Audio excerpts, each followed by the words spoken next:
Ang topic po natin sa umagang ito ay nilagay ng Lord sa puso ko bago pa dumating ang ating anniversary. No? So, in the midst of difficulties, choose to praise God. Sa gitna ng mga hindi magandang nangyayari sa buhay mo, sa buhay natin, piliin pa rin natin na magpuri sa Diyos. No? Ang ating teksto, Psalm 137, 1 to 4. Mga awit, 137, 1 hanggang 4. Okay. So, babasahin po natin. Psalm 137, 1 to 4. Okay. May mga dumadating pa po. May mga upuan pa po sa bandang harapan. Okay po. Sa Bible ko po, kung hindi pa po na-flash, no, sundan nyo na lang po ako sa aking Biblia, Magandang Balita Biblia. Nababasa po ba ninyo? Nababasa po? Sige nga po.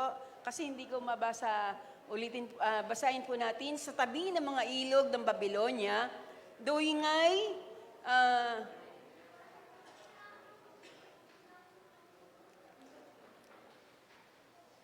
sige po, pakilakihan po para mabasa po ng lahat. No? Okay, ready na po ba? Psalm 137, 1 to 4. Sa aking Bible, Magandang Balita Biblia, sa pampang ng mga ilog nitong bansang Babylonia, kami nakaupong tumatangis. Sa tuwing Sion, aming naaalala. Sa sanga ng mga kahoy sa tabi ng ilog nila, sinapit namin doon yung dala naming lira. Sa amin na inutos na sa amin ay lumipig. Naaliwin namin sila ng matamis naming tinig. Tungkol sa Sion, yaong paksa, yung nais nilang awit. Ang awit para kay Yahweh, paano namin aawitin? Samantalang kami bihag sa lupaing hindi amin. Okay, so tingin na lang po tayo dito.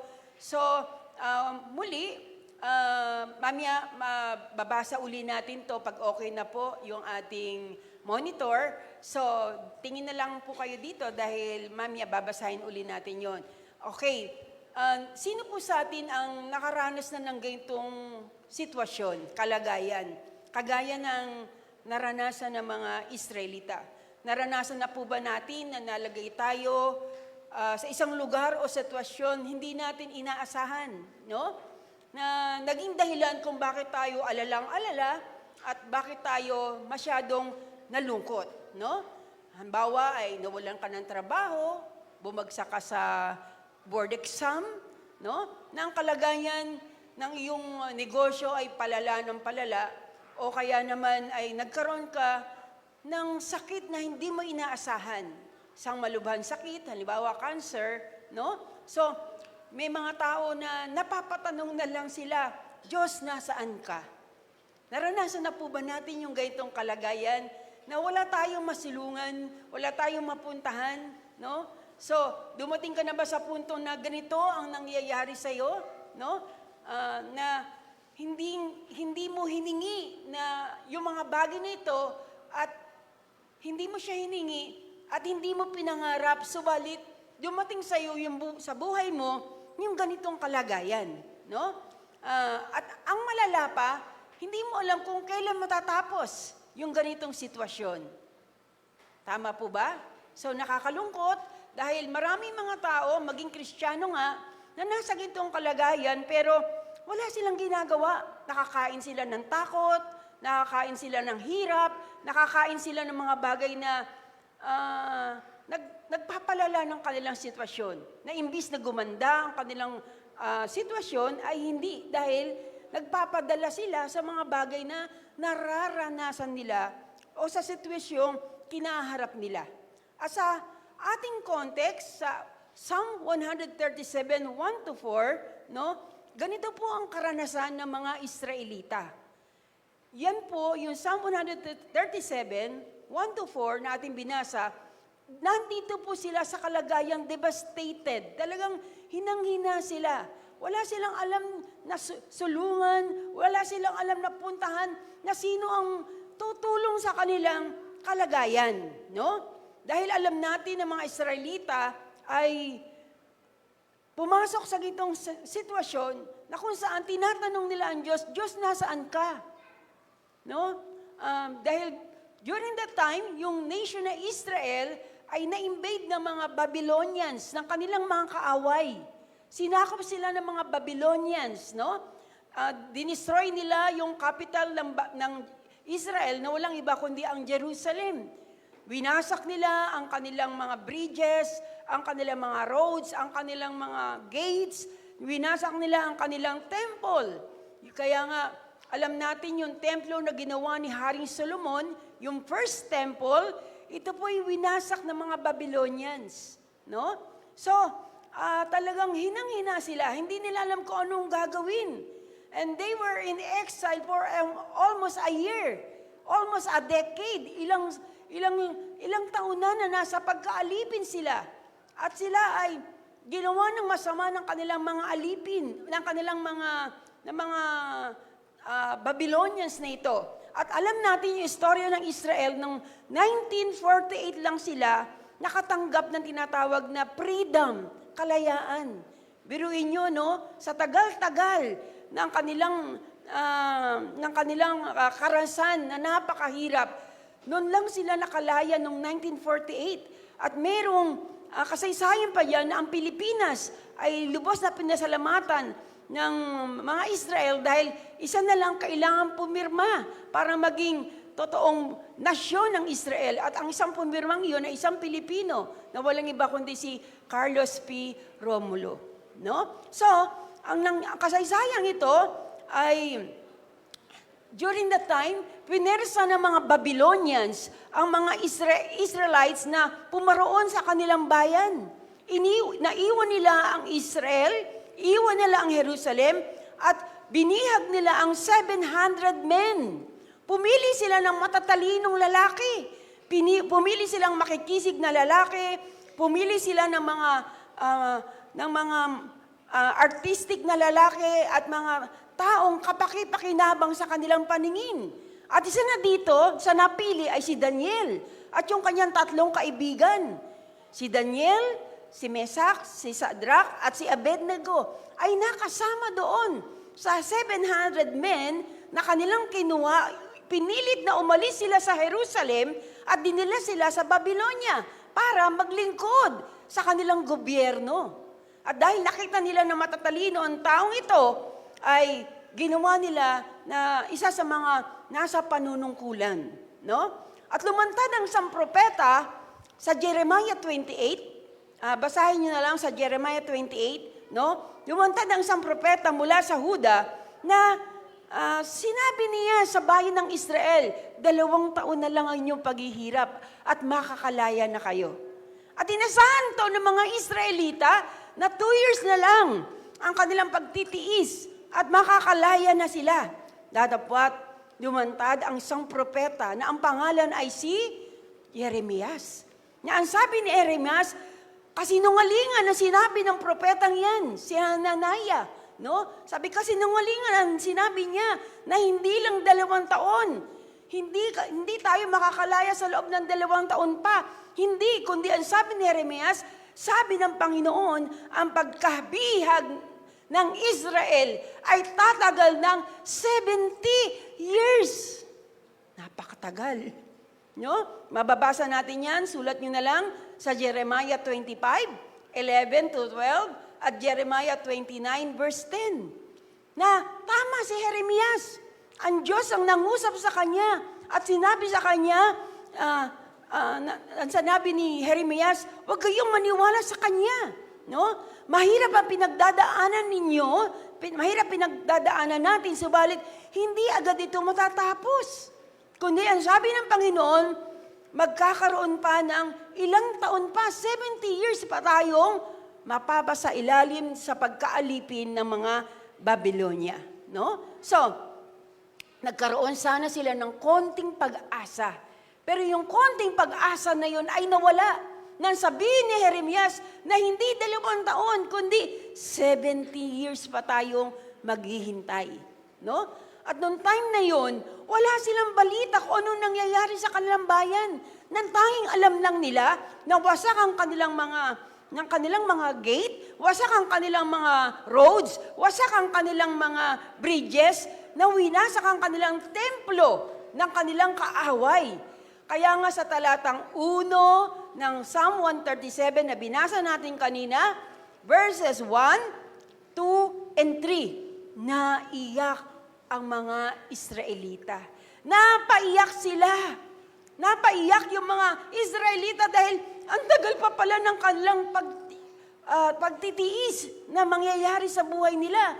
At habang sila'y umiiyak at nakaupo, ang mga kaaway nila ay eto sa verse 3. Sabi sa kanila sa verse 4. Ano sabi sa verse 4? Sa verse 3, sa amin ay inutos na sa amin ng mga lumipig sa amin na aliwin namin sila.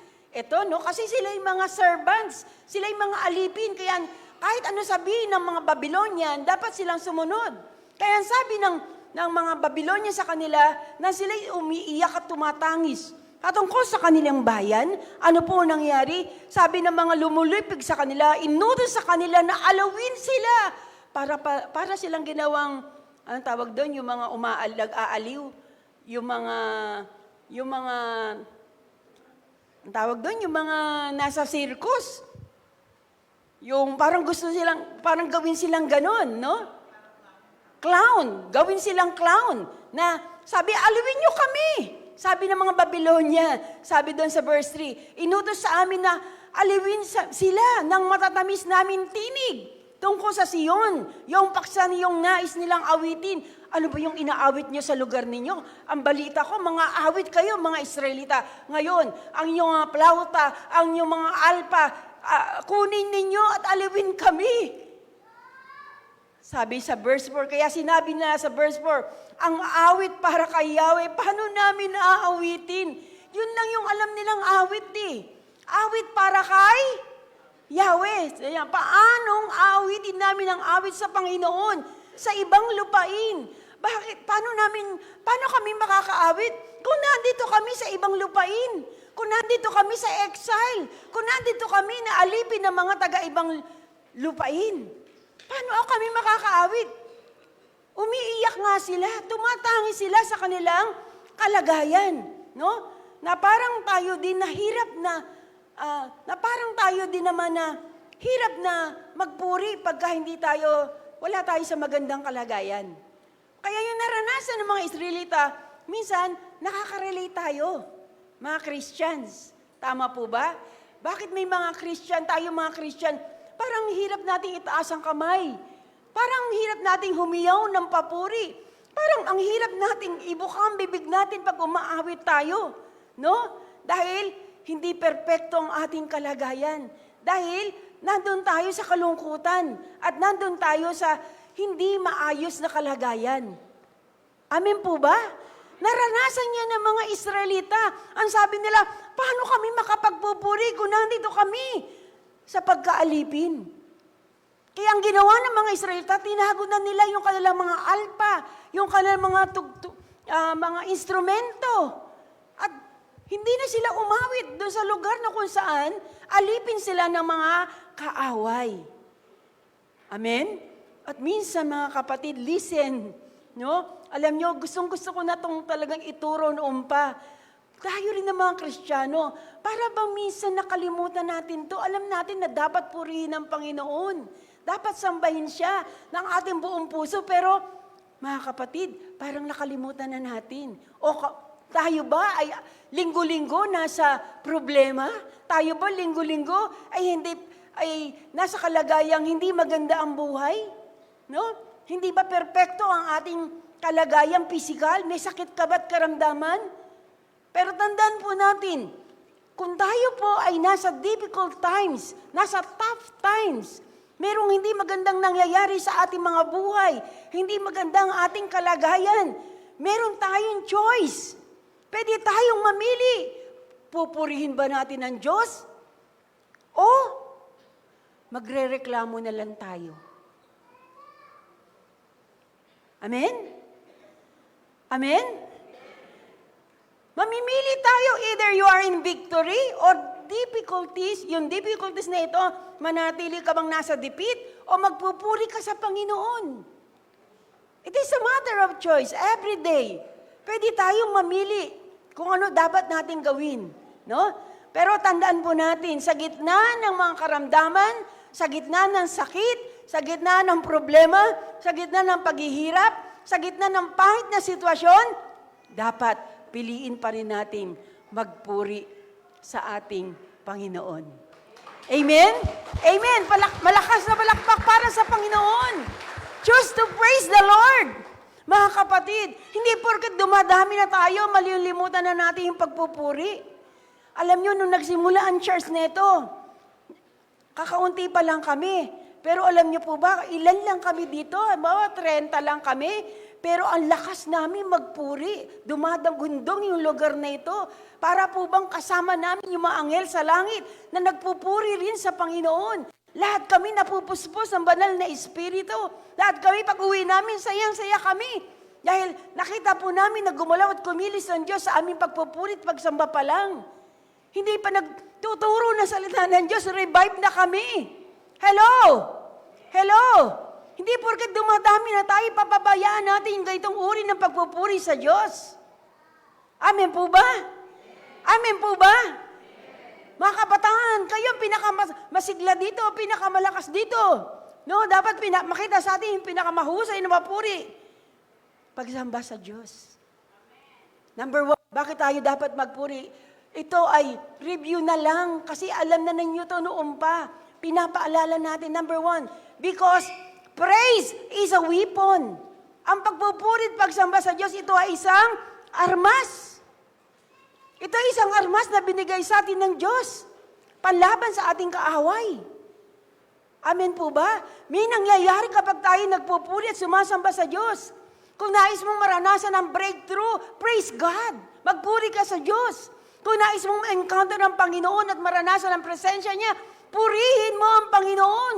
Kung nais mong gumaling sa iyong nararamdaman, sakit karamdaman, magpuri ka sa Panginoon. Amen?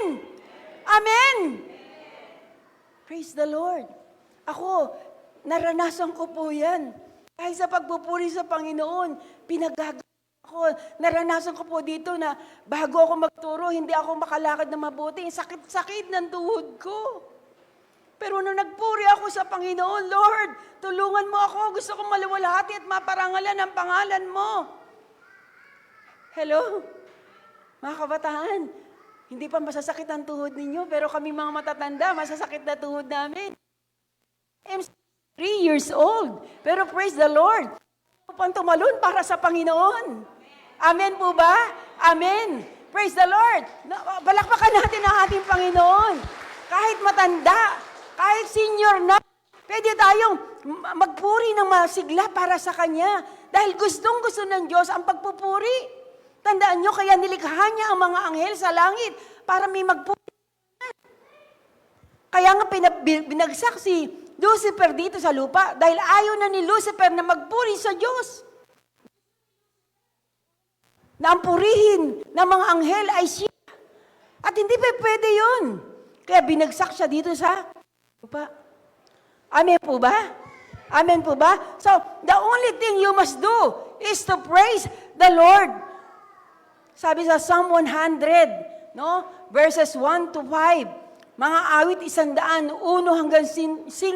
Sabi sa verse 4, I will enter His gates with thanksgiving in my heart. Ako'y pumapasok sa templo ng Diyos, sa gate pa lang, na merong thanksgiving sa puso ko. Kanina, nung pumasok kayo dito, sa gate pa lang ng church, meron na ba pasasalamat sa puso ninyo? Ano lagay ng puso ninyo? Baka yung problemang iniwan nyo sa bahay nyo, dinala nyo pa dito. Baka kayo pumunta dito, nagtalo kayo ng asawa mo, ng anak mo. Dinala mo pa dito. Kaya ang hirap-hirap magpuri, hindi mo man lang maitaas ang kamay mo dahil punong-puno ng galit, punong-puno ng inis. Hello? Hello? Kaya dapat nga, bago pa lang kayo pumunta dito, pagkagising nyo pa lang, puspusin nyo na ang inyong puso, ang inyong bibig ng mga papuri, pagsamba, pagluwalhati sa Diyos. Kaya nga pagpasok pa lang sa gate, na ang sabi na David, I will enter His gates with thanksgiving in my heart. Punong-puno na ng pasasalamat. Sa buong linggo, Lunes, Sabado. Hello? Lunes hanggang gabi, kagabi. Tinan nyo, ano yung ginawa ng Diyos sa inyo? Di ba marami tayong dapat ipagpasalamat sa Diyos? Amen po ba? Mula nung Lunes, mula nung nakarang linggo. Di po ba? Ano yung ginawa sa iyo ng Diyos? Bago ko kayo pumunta ng linggo, puspusin mo ang puso mo ng pasasalamat sa Kanya. Tama po ba? No? Kaya pagka pasok mo pa lang, pag kamay pa lang sa iyo ng ushers, ng mga usher, ang saya-saya mo na. Lalo na pag makikita mo dito si Sister Rose, yung mga music team na nagpupuri, sumasamba dito, mabibless sila sa inyo kasi ang saya ninyong magpuri, ang saya ninyong sumamba. Bakit? Dahil buong isang linggo, pinuspos tayo ng mga biyaya at pagpapala ng Diyos, pinilakas ka, iningatan ka, tinulungan ka sa mga problema. Hindi ba dapat siyang pasalamatan at purihin? Palakpakan nga natin ang ating Panginoon. Hallelujah! No? I will enter His gates with thanksgiving in my heart. I will enter His courts with praise. Gates, kagaya ng church natin. Kagaya ng church natin, may gate. Tapos pagpasok mo dyan, noong unang panahon yung templo nila, may courts. Sabi, I will enter His court with praise. Sa simula pa lang, sa gate pa lang thanksgiving, pero sa courts with praise. Kasi nung unang araw, yung templo nila ay binubuo, yung may courts sila tinatawag. Meron tinatawag silang outer court, meron din silang tinatawag na inner court. No? At kasama sa inner court, yung holy place at holy of holies. Yung dakong kabanal-banalan. Doon pa lang sa gate, puno na ang puso mo ng pagpupuri sa Diyos. At pagpasok mo sa court ng Panginoon, pinuno mo ang iyong puso ng pagpupurit, pasasalamat sa Kanya. No? Doon sa gates pa lang, ang dala mo ay thanksgiving. Pero sa praise, sa dadalhin mo sa kaloob-looban, yung tinatawag na praise, pagpupuri. No? Parang magkaiba yung thanksgiving at praise. No? Sa thanksgiving, dahil alam mo na ang Diyos ay mabuti, dahil na alam mo ang Diyos ay nagpapagaling, pupurihin mo siya. Tama po ba? Dahil alam mo na pinagaling ka ng Diyos, pinagpala ka ng Diyos, ginawan ka ng mabuti ng Panginoon, sa gate pa lang, magpapasalamat ka, oh praise the Lord, pinagaling niya ako, praise the Lord, iningatan niya ako. Pero yung praise, alam niyo po ba, pag praise, alam mo mismo na si Jesus, ang author ng tinatawag na kagalingan.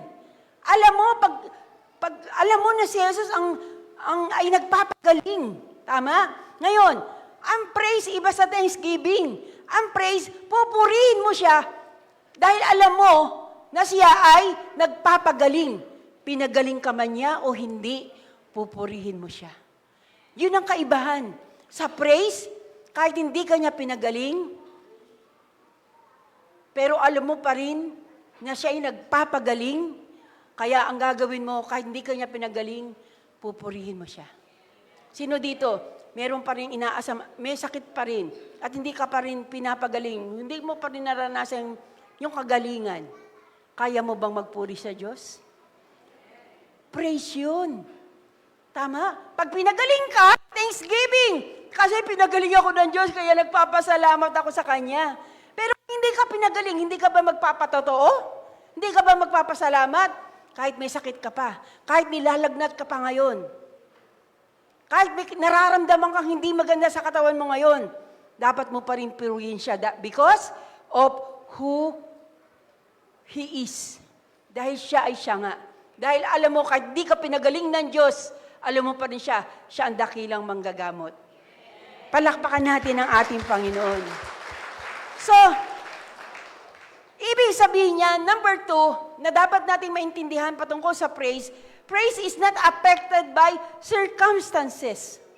Ang pagpupurit pagsamba ay hindi naapektuhan ng mga circumstances. na mga nangyayari sa atin.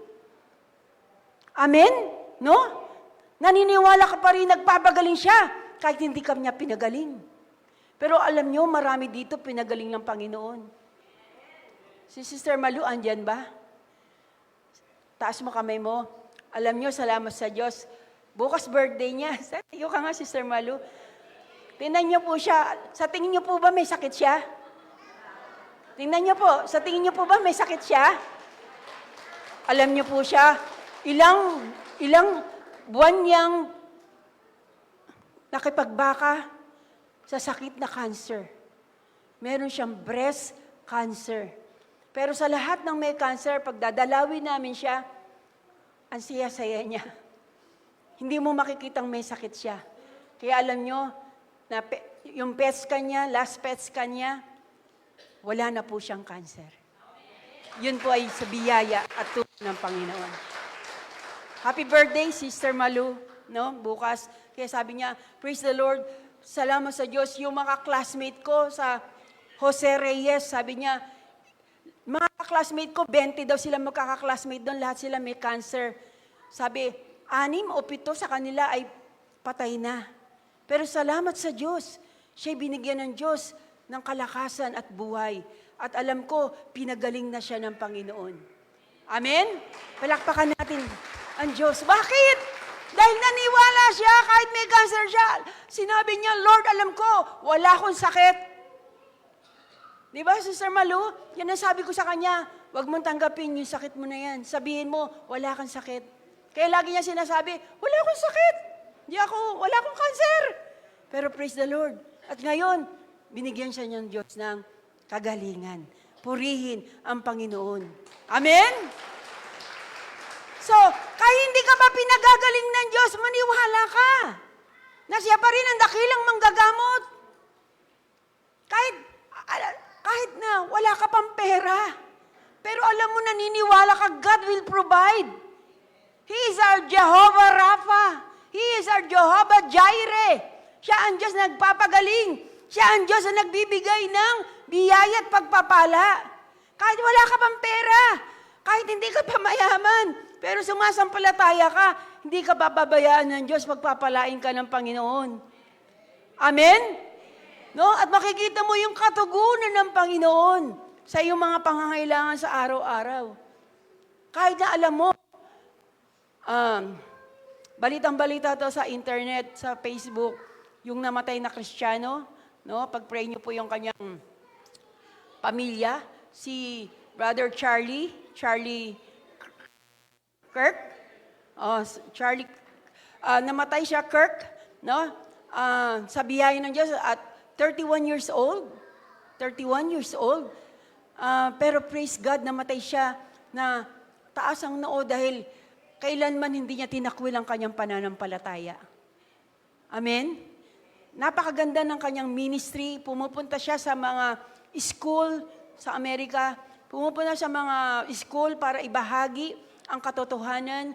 Maraming galit sa kanya dahil tinutuligsa niya with love yung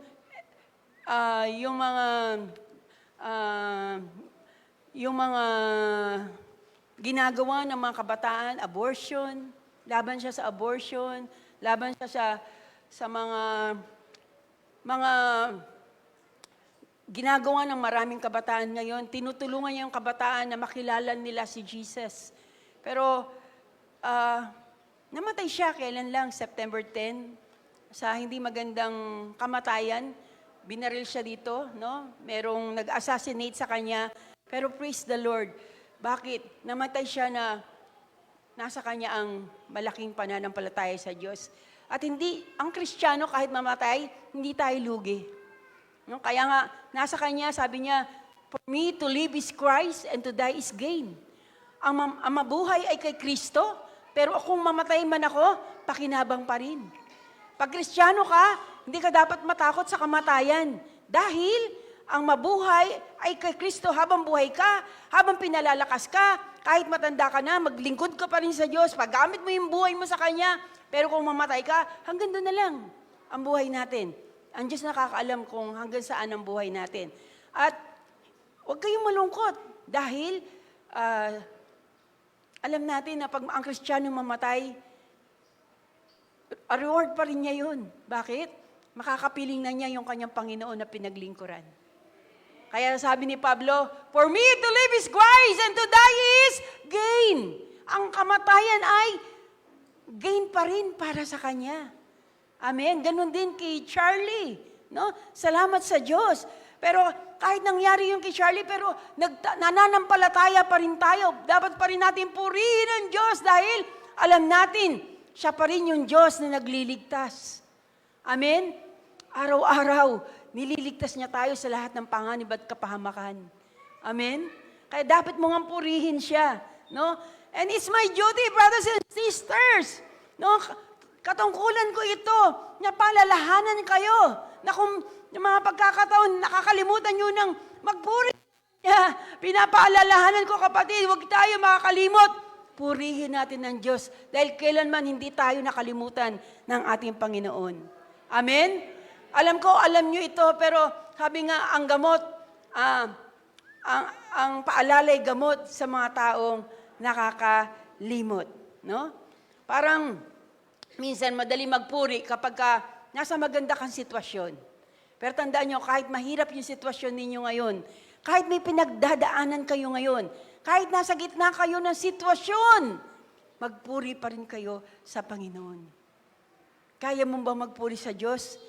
Kahit sumasakit yung ngipin mo ngayon? Kaya mo kaya magpuri sa Diyos kahit sumasakit, kumikirot yung kalahating katawan mo? No? Si Job, ginawa na yan, lahat nawala sa kanya. Nawalan siya ng anak, nawalan siya ng ari-arian. Yung kayamanan, nawala lahat sa kanya. Sabi ng kanyang asawa, yung asawa lang niya hindi nawala sa kanya, kaya pala hindi nawala yung asawa sa kanya, para lang tuyain siya. Oh, maglilingkod ka ba sa Panginoon mo? Lahat nawala na sa'yo. Ano sabi ni Job? Pupurihin ko lang ba ang Diyos sa mga biyaya at pagpapala? At kung wala ako, kung nararanasan ko yung mga problemang ito, mga pagsubok na ito, hindi ko na papupurihin ng Diyos. Lahat na wala sa kanya, nagkasakit pa siya. Mula ulo hanggang talampakan. Nagkaroon siya ng mga bukol-bukol. Pero ang sabi niya, hindi, pupurihin ko pa rin ang aking Panginoon. At ano ginawa ng Diyos? Binalik ng Diyos kay Job. Dahil sa katapatan ni Job sa ating Panginoon, nagpuri siya sa Diyos, binigay niya ang kanyang buhay sa Diyos, kahit doon siya sa kalagayang hindi magandang kalagayan. Kaya ang ginawa ng Panginoon, binalik ng Diyos sa kanya lahat ng nawala sa kanya. Amen? Ganun ang nangyayari pag may mga taong nagpupuri at sumasamba sa Diyos. Palakpakan natin ang ating Panginoon. Hallelujah! Number 3, ito isang katotohanan. Praise is a command. Kaya tayo dapat magpuri kahit anong kalagayan natin dahil ito ay utos. Praise is a command. At hindi ito isang suggestion. Hindi sinasabi ng Diyos sa atin, please naman, Jesus the True Light Church members, magpuri kayo sa Diyos. Parang awa nyo na. Hindi. Kundi inutos doon ng Panginoon. Psalm 150 verse 6. Mga awit 150, talatang 6. Ano sabi dyan? Purihin ang bawat bagay na may hininga ang Panginoon. Purihin ninyo ang Panginoon. Sa Ingles, let everything that has breath praise the Lord. Praise the Lord. Di ba kanta yun? Let everything that has breath praise the Lord. Praise the Lord. May hininga po ba kayo? Tignan mo yung katabi mo, sabi mo sa katabi mo, may hininga ka ba? Kung may hininga tayo, magpupuri tayo sa Diyos. Tama? Pastora, ayokong masira yung aking make-up. No? Kapatid, magpuri ka sa Diyos. Commandment ito. Utos to ng Diyos. Purihin mo siya. Bakit ang Diyos nilikha tayo? Isang bagay kaya tayo nilikha ng Diyos para purihin natin siya. Bakit? Lahat ng bagay kayang gawin ng Diyos. Ano sabi ng Diyos? Kung ayaw niyo magpuri, ang mga batong ito ay magpupuri sa akin. Kaya ng Diyos gawin yung mga bato na magpuri sa Kanya. Kung ayaw ng tao na magpuri sa Kanya, Pero nilikha tayo ng Diyos para purihin siya. Gusto nyo ba na yung, baka kayo matakot, tumakbo ha? Pagka ayaw nyo magpuri, yung mga bangko na ito ang tatalon dito at magpupuri sa kanya, baka magtatakbo kayo at magulat. Non-living things yan. Kaya tayo binigyan ng Diyos ng buhay para tayo magpuri at sumamba sa Kanya. Bakit? Parang reserve na reserve tayo, ayaw natin. Tama? No? Inuutusan niya tayo, lahat ng mahininga. Bata, matanda, may ngipin o wala, dapat magpuri sa Panginoon. Amen? Amen? Hindi sinabi ng Diyos, purihin mo lang ako kapag ka pinagaling kita. Hindi sinabi ng Diyos, purihin mo lang ako kapag ka pinomote kita sa trabaho mo. No! Anumang sitwasyon, anumang pinagdadaanan mo, anumang circumstances, inutos niya sa atin, magpuri ka sa akin. Ang di kayang gawin ng Diyos, yung purihin niya ang kanyang sarili. Kaya tayo nilikha ng Diyos para tayo magpuri sa Kanya. Amen? Mga kapatid na may mga sakit at karamdaman, imbis na sabihin yung pag meron kayo nararamdaman sakit, alam nyo, meron akong kausap nung nakaraan, may kachat ako, dalawa.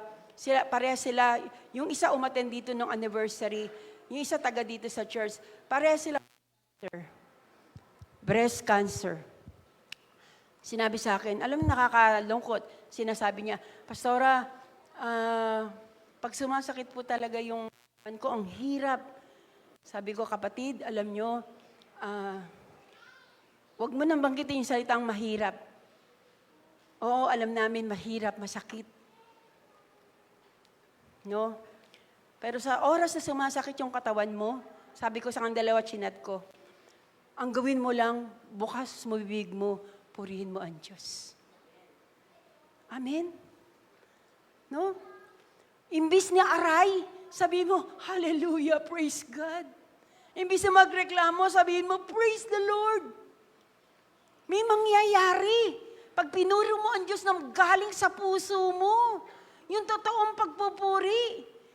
Tandaan natin, regardless of what is happening, no? Sa buhay natin, magpuri pa rin tayo sa Diyos. Dahil may ginagawa ang Diyos pag may mga taong nagpupuri sa Kanya.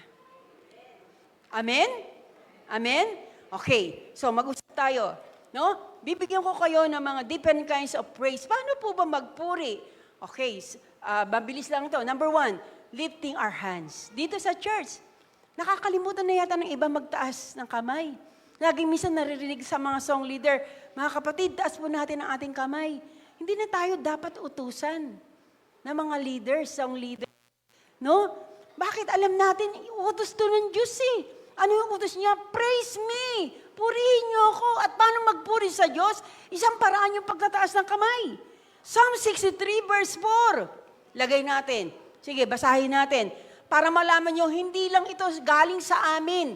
Hindi ito galing sa amin, mga pastor dito, kundi galing to sa salita ng Diyos. Psalm 63 verse 4. Basahin po natin. 1, 2, 3. Sa gayoy pupurihin kita habang ako'y nabubuhay. Igagawad ko ang aking mga kamay sa iyong pangalan. No? Tinan po ninyo, pupurihin kita, itataas ko ang aking kamay sa iyong pangalan. Kaya kalooban ng Diyos na tinataas po natin ang ating mga kamay. Marami pa. Hindi lang itong verse na ito, pero ito lang yung naisulat ko. Pero meron pa. No? Pangalawa, kaya yung pagtaas ng kamay, ito po illegal. Amen? Hindi kaya kayo na pinapataas dito ng mga kami ng mga leader, ng mga song leader, para sa ano lang paraan, kundi ito ay biblical. Taas nga po natin ating mga kamay. Sabihin natin, hallelujah! Hallelujah! Tingnan nyo, ang gandang tingnan. O pangalawa, ano pa? Shouting and clapping our hands. Yung pagsigaw. At saka yung pagpalakpakan ng kamay, nasa Bible yan. Psalm 47 verse 1. Mga awit, 47, talatang 1. Sabi, oh, clap your hands, all you people, and shout unto God with a voice of triumph. Palakpak ninyo yung mga kamay. No? Pag kumakanta ng mga sigla. Bakit yung iba parang naka-estatwa? Pumalakpak naman kayo. Alam nyo, ang pagpupuri, mami, malalaman natin, bakit yung iba, kahit hindi natutusan, pumapalakpak sila. Una, alam nila yung salita ng Diyos. Pangalawa, may ginawa ang Diyos sa buhay nila. No? Kaya dapat, pumalakpak tayo, hindi kami pinapalakpakan nyo. Ayaw namin na palakpakan nyo kami. Hindi kami dito ang superstar. Hindi kami dito ang sikat. Lahat tayo, servant of God. Isa lang pinapalakpakan natin siya. Amen po ba? Palakpakan nga natin siya, ang ating Panginoon, ang ating Diyos na buhay at makapangyarihan. Sabi, clap your hands, all ye people, and shout! Baka sabahin nyo, lakas-lakas nyo sumigaw. Ba't dito ayaw nyo man lang sumigaw? Hallelujah. Praise God. No? Ano pa? Kaya biblical to. Pangatlo, singing! Sa pamagitan ng awit, napupuri natin ang Diyos. Kaya nga, pag oras ng awitan, umawit ka para sa Diyos. Pastora, hindi ko paborito yung awit Ayoko nun Kahit hindi mo paborito yung awit Pero pagka ang paborito niyong awit, lakas-lakas niyong umawit, ano? No? Kahit hindi, alam nyo, yung mga awit na inaawit dito, ito ay nagbibigay sa atin ng counseling. Sa pamagitan ng mga awitin na yon, na may mensahe yung awit, may mensahe. Kaya kung inaawit natin, message, awitan pa lang, hinihipo ka na ng Diyos. Kaya praising pa lang, umiiyak ka na. Praising pa lang, nararamdaman mo na yung presensya niya. Tama po ba? Wala pang message yun, ha? Bakit? Kasi nagpupuri ka ng buong puso mo, tao sa puso mo. No? Ephesians 5:19, ano sabi sa Ephesians 5:19? Nagsasalitaan kayo sa isa't isa ng mga awit at ng mga himno at mga espiritual na awit na nag-aawitan na nagpupuri sa Panginoon. No? Pang-apat, playing instruments. May mga instrumentalist natin. Ang pahalo ng tambol, ang pagkalabit ng gitara, ang pagdugtog ng organ, yan ay ginagawa nyo para purihin ang Diyos. Psalm 33 verse 2-3, purihin ninyo ang Panginoon ng alpa, tugtugan ninyo siya ng salteryo at ng mga 10 kwardas, umawit kayo sa Kanya ng bagong awit, magpatugtog kayong may kasayahan ng malakas na tinig. Ano sabi? Mahinang tinig po ba? Hindi, kundi malakas na tinig. Bakit? Sino inaawitan nyo? Si Lord. Pag kayo merong mga birthday, lakas-lakas nyo kumanta sa karaoke, dinig ng kabilang baryo, bakit pag dito ay nyo umawit sa Panginoon ng malakas? Amen po ba? Ang inaawitan natin dito ay si Lord. Kaya ibigay natin pinakamahusay. Panglima, sing a new song unto the Lord. Umawit tayo ng bagong awit, kaya okay lang mga music ministry. Okay lang worship team na umaawit kayo ng mga bagong awit. Ano yung pinakabagong awit na nagustuhan ko? Yung inawit nila nung anniversary, Yeshua. Alam mo, Yeshua, pangalan talaga to ni Jesus. Ito yung original name ni Jesus. Yeshua. No? Napakaganda po nun. Sabi sa Isaiah 42 verse 10, sing a new song to the Lord. Sing a new song to the Lord. No? Yung mga lumang awit na kinakanta natin, pwede nyo pa rin awitin yun kasi noon, bago noon yun, lumuma na lang. Di ba? No? Sabi sa verse 12, let the whole world glorify the Lord. Hayaan daw natin ang buong mundo ay magbigay ng kalwatian sa Diyos. Verse 13, and He will crush all your enemies. The devil. Sabi ng Panginoon, He will crush him. Sino ang makakaranas na matatalo ang iyong mga kaaway sa harapan mo? Paano matalo siya? Gawin mo muna yung verse 10 at verse 12. Ano yung sabi sa verse 10 at 12? Purihin mo ang Panginoon. Kaya nga, praise is a weapon. Amen? The name of the Lord is a weapon. No, naalala ko yan, nang makakita ko ng masamang espiritu. Talagang kitang-kita ko. Ano yung itsura nila, kapangit. Pero nang sinabi ko, in Jesus' name, na nagpuri ako sa Panginoon, nang sinalangsang ko siya sa pangalan ni Jesus, nagtalsikan sila. Kaya kung may demonyo man sa bahay ninyo, at pupurihin nyo ang Panginoon, aawitan nyo ang Panginoon, mag-aalisan nyo mga masamang espiritu at masamang demonyo. Amen? Dahil may kapangyarihan ang pagpapuri at pagsamba sa Panginoon. Amen? Palakpakan naman natin ang ating Diyos. Hallelujah! No? So, the moment na kumanta ka, the moment na magpuri ka sa Panginoon, magsisimula ang Diyos na gumawa sa buhay mo. No? Example, no? Si David, yung Ark of the Covenant, kasi yung Ark of the Covenant o yung Kaban ng Tipan, dito nakasulat yung mga, dito nakalagay sa Kaban ng Tipan yung kanilang tawag dito, scroll, yung mga salita ng Diyos. May, alam nila, naisip na mga Israelita, pag dala-dala nila yung Ark of the Covenant, nananalo sila. Yun ang isipan nila. Dati noon, ano? Pero alam niyo po ba, si David, nang mabalik sa kanila, ninakaw kasi yung kaban ng tipan na yun ng kaaway. Dala na nila yung kaban, nakawin natin para hindi sila manalo. No? Ninakaw yun ng mga kaaway. Pero nang naibalik uli doon, sa kanilang lugar, sa 2 Samuel verse 6, no? Sabi, nagbalik sa Israel ang kaban. Alam niyo ginawa ng David? Nang si David ay nalaman niya na bumalik uli yung kaban ng tipan sa kanila, nagsasasayaw si David. Basahin niyo ang 2 Samuel chapter 6. Nagsasayaw siya. Anong sabi? Anong sayaw ang sinayaw ni David? He danced with all his might. Siya ay sumayaw sa Panginoon hanggang sa sinabi ng kanyang asawa, hello, di ba hari ka? Ba't ganyan ka? Halos mapuhubaran ka na sa pagsasayaw mo. Pero walang pakialam si David. Kasi nagpupuri siya at sumasamba sa kanyang Diyos. Tuwang-tuwa siya dahil nalilig yung Ark of the Covenant sa kanila. No? So, mga kapatid, tandaan po natin, pwede rin kayong mag-dance sa Panginoon dito, magtatalon sa tuwa, gaya ng ginawa ni Haring David. Amen? No? Pangapat, true worship, konti na lang, true worship and praise comes from the heart.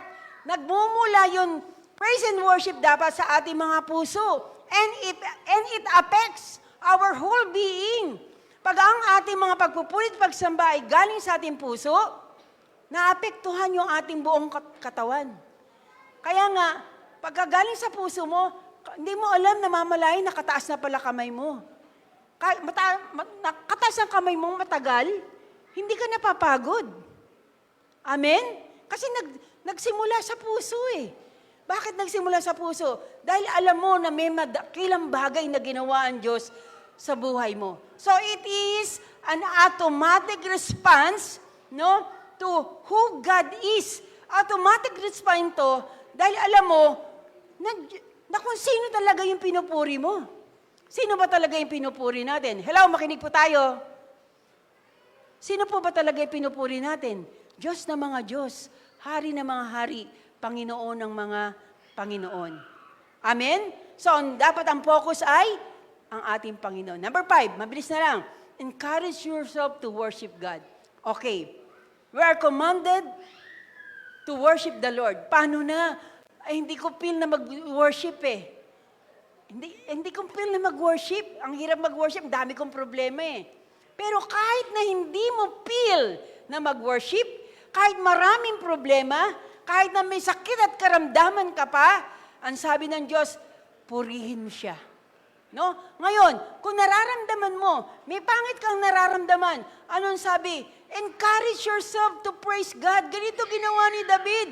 Noong time na pagod siya dahil sa laban, kinakailangan na may gagawin siya, hihingi siya ng tulong sa Panginoon. Ano ginawa? Hindi niya kaya. No?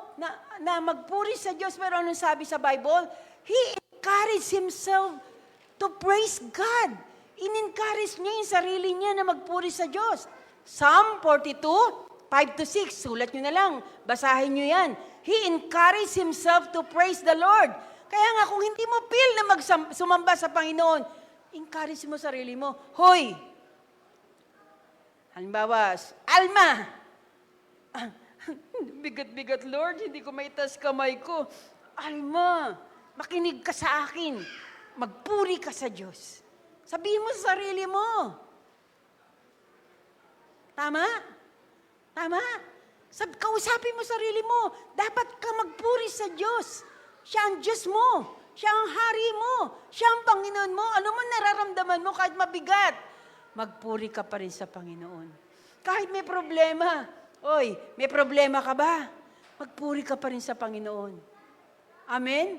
Kahit nakapag-break yung boyfriend mo sa'yo, wag maapektuhan yan. Magpuri ka pa rin sa Diyos. Amen? Amen? Sasabihin, Pastora, kaya mo lang yan nasasabi kasi hindi mo nararamdaman eh. Naramdaman ko na rin yan. Yung asawa ko, na-hospital, nasa bahay ako, siya nandun sa ACE, no? Dahil na-COVID siya. Alam nyo, hindi ko alam kung ano nangyayari sa kanya. Talagang, nung dinala namin siya, parang lantang gulay na siya, wala na. Pero alam nyo, ginawa ko, doon sa bahay namin, nag-iisa lang ako. Ako sa Diyos, umaga, tanghali, gabi. Lahat ako nagpupuri sa Diyos.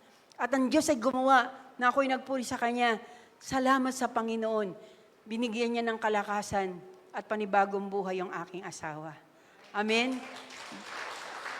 Dahil praise is a weapon, no? Tandaan po natin, number 5, great things will happen when you praise God. Panghuli na po ito. May dakilang bagay na nangyari pag nagpupuri ka sa Diyos. Wala akong alam. So, noong time na iyon, ang hirap eh. Kulang pa kami sa budget noong time na iyon. No? Pero praise God, talagang ang Diyos napakabuti. Siya ang gumawa ng dakilang bagay. Ako, positive rin ako sa COVID. No? Kaya yung isang anak ko, inalis ko sa bahay. Sabi ko sa anak ko, Ruth, sige, doon ka muna kay Tita Remy mo. Doon siya natira. Ako lang nag-isa sa bahay. Positive din ako. Pero salamat na lang sa Diyos, kahit positive ako, hindi ko naranasan yung sipon, lagnat. No? Parang wala lang. Sabi ko, praise God, yun. Nagpasalamat pa rin ako sa Diyos. Nagla-live ako, nagtuturo pa ako noon sa live, di ba, wala tayong church, nagla-live ako. Hindi nyo alam na, ang hirap. Yung dinadala ko, asawa ko, ako, no? Tapos si Joshua rin, positive din, no? So praise God. Pero salamat sa Diyos, mabuti ang Diyos. May ginagawa talaga ang Diyos pag nagpupuri tayo sa Kanya. Imbis na magreklamo ako, hindi ako nagreklamo.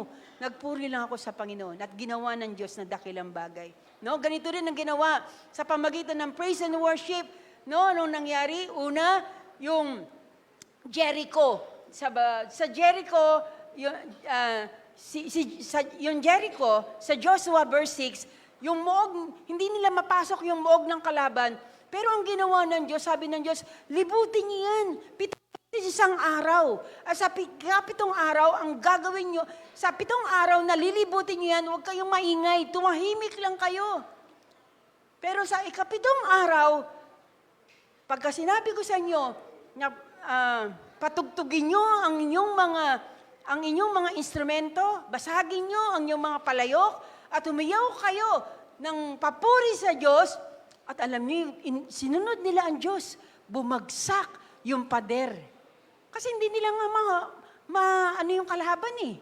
Napakakapal ng pader ng kaaway, ng Jericho.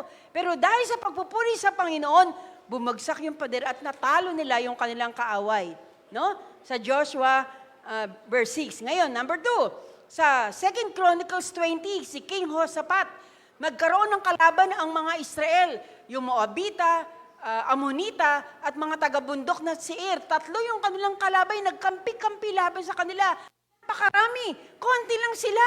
Pero ano ginawa ni Josaphat? Sabi sa kanya ng Diyos, sige, ilagay mo sa unahan yung mga manunugtog at saka yung mga praise and worship members. Hindi ba, ang sa unahan, dapat yung mga mahuhusay.